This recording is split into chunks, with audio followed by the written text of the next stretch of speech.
Hi everyone, so our first topic for this term is going to be on using quadratics. So we're going to learn to apply quadratics. Now our last topic was all about factorizing, okay, by taking out the common factor, using the cross method, completing the square. We're going to draw on those methods of factorization in order to solve quadratic equations and then apply them in real life situations. So our first lesson is going to be on solving quadratic equations. So remember, the word solving means we're trying to find out what the value of the unknown pronumeral is. And in this case, our pronumeral is often going to be x.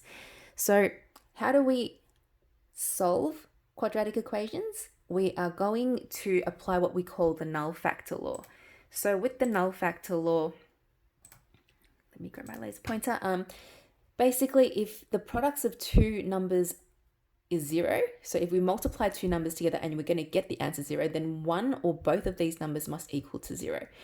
We're going to apply this rule in helping us solve. So these are the steps with solving. So we basically, if we can, write the equation in the standard form, factorize, and then make each factor equal to 0, and then solve for each of the factor. Now we do this when we have basically an equation with x squared and x, okay? However, if only x squared is present, we can just solve them algebraically. Now I'm going to show you in these examples here. Okay, so you have these slides as well, so I'm going to take you through each one of these. So starting from the easiest ones, so over here, we've got x squared minus 15. We want to solve for x. So basically, the null factor law states that we make it equal to 0.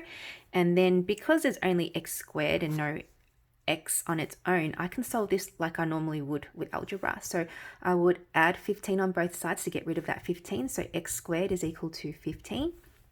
And then I would square root both sides to get rid of the square.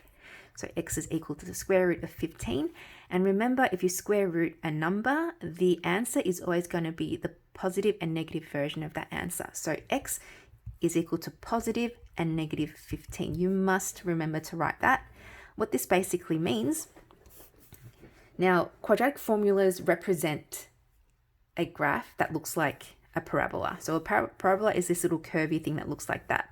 And what we're basically doing when we're solving a quadratic equation is we're looking for the point where this graph intersects the x-axis. So here and here, there are 2 points in which they intersect.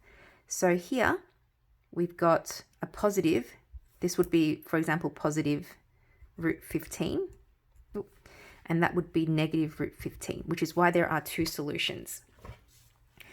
Moving on to the next one. So same kind of thing. We've only got x squared. We don't have x squared and x, so we can solve this like we would normally. So we would divide both sides by 2 to get rid of that 2. So we get x squared is equal to 50 divided by 2 is 25. Then we have x is equal to, now it's going to be, we're going to square root both sides. And remember, it's going to be root 25. And x is equal to positive and negative 5. What does this actually mean? Is if we were to draw this out, we'd have an intercept at negative 5 and another intercept at positive 5. That's exactly what we're doing. We're not graphing at the moment, but you'll eventually get to this point and you'll understand why we're doing this. We're actually trying to look for the 2 points where the parabola intersects the axes. That's why x is equal to those 2 numbers. Over to this one. Now this one's a little bit more difficult. It's not like the other 2 because we've got x squared and x on its own. So to solve this, we actually have to apply factorization techniques.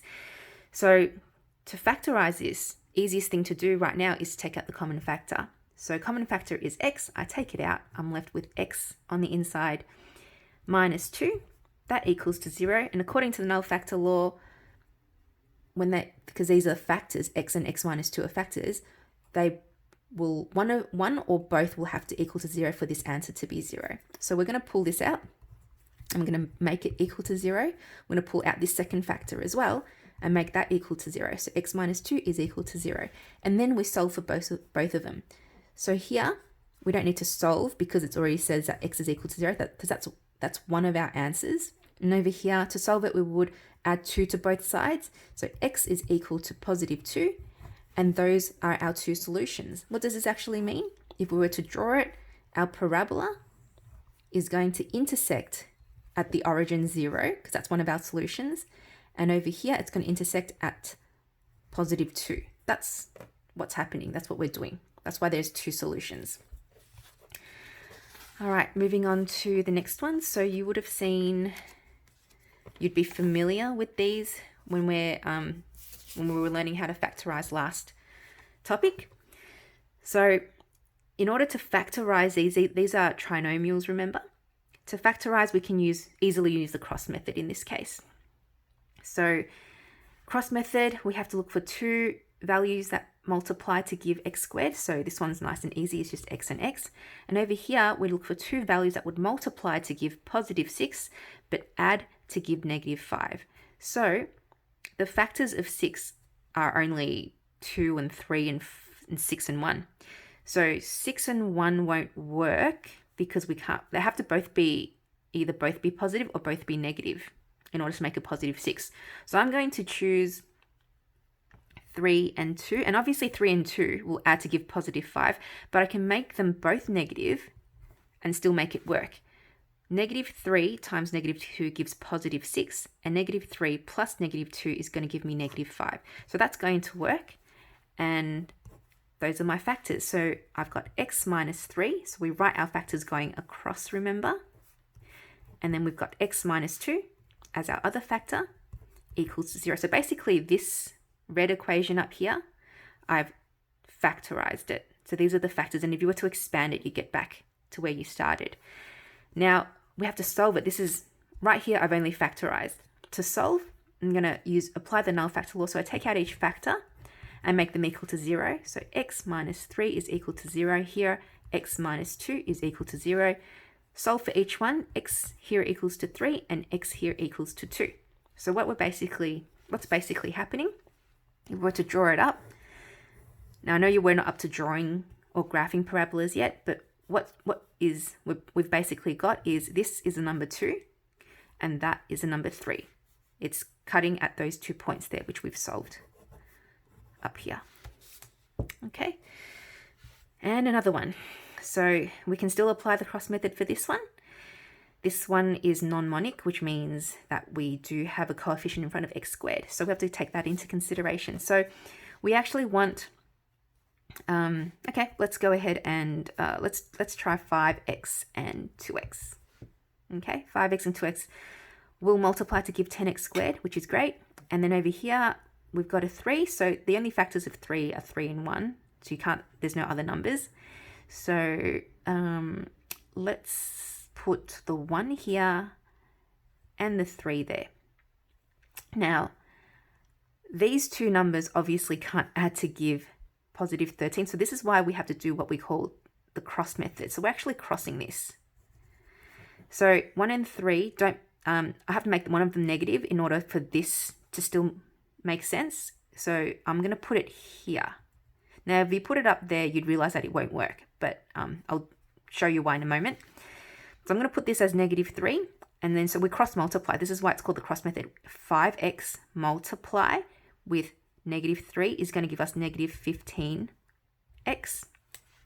and then 2x multiplied with positive 1 is going to be positive 2x, and when we add them together, we're going to get negative 13x, and bingo, it matches with this value here.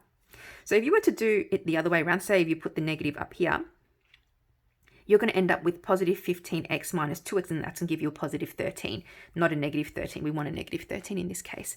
So because the maths checks out, we have our factors. Now remember, our factors, we cross to work. This is our calculation. We cross multiply, and then we add to work out, to make sure that it works. And once we know that it works, the factors are going across. So our first set of factors is up here, and our second set of factors is down there. So our two factors are 5x plus 1, and then 2x minus 3. And then once that equals to 0, once again, we use the null factor law, we pull it out. So 5x plus 1 is equal to 0, and 2x minus 3 is equal to 0. we solve for each one. So 5x equals to -1, x is equal to -1/5. And over here, 2x is equal to 3, x is equal to 3/2, or 1.5. So that equals 0.2. You can leave it as a fraction. I just went and did that. Got a little bit of space to show you what's happening. So we've got here -0.2 and here +1.5. Our parabola is going to cut at those 2 points. That's basically what we've just done. 2 more examples to go. So these are pretty straightforward. You can actually see what you need to do because they're set up in, they look exactly like what trinomial quadratic formulas are meant to look like. Now we've got these formulas here, okay? They don't look normal, but you can still solve them, okay? We can still solve and find out what x is equal to. Now the giveaway here is that that's x squared, so this must be a quadratic formula of some sort. It just doesn't look like it right now.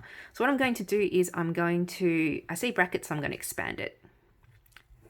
That's going to give us x squared equals to 4x plus 60. And then what I'm going to do is I'm going to move it all over to the other side. So I'm going to subtract both sides by 4x and subtract both sides by 60. Or, yeah, just moving it all over. So x squared minus 4x minus 60 is going to equal to 0. Okay. Then what we're going to do is we're going to factorize it. We can't take out the common factor, so we're going back to the cross method. So x and x, and here